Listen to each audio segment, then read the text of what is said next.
got a lot of zucchini to use up, this recipe calls for 8 cups, so it's a good one. We are going to preheat the oven to 350 degrees.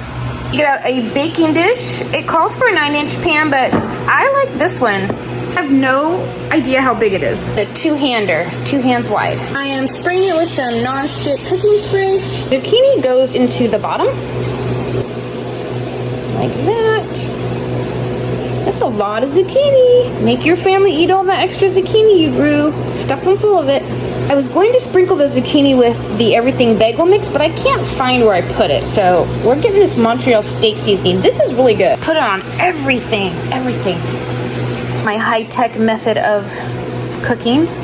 If you know me, you know I don't like to cook at all. That looks beautiful, beautiful, beautiful. And it takes 1, 2, 3, 4. This is a duck egg. It's harder to craft. 4 eggs. A cup of Parmesan cheese is ideal, but I don't have any, so I'm just using a mix of cheddar and pepper jack.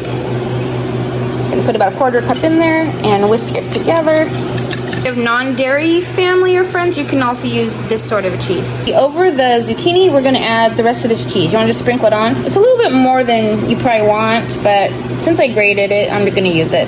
Just like that. Some basil.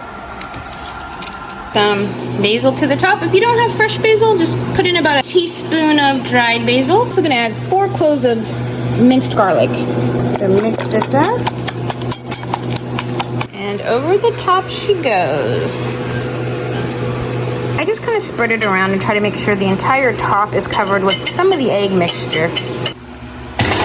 I want it to cook for 25 minutes. Smells amazing.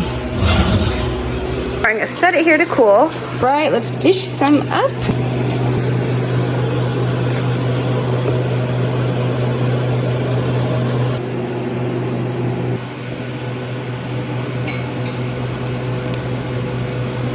So good. Very garlicky. If you don't love garlic, don't put as much or don't put any, but so good.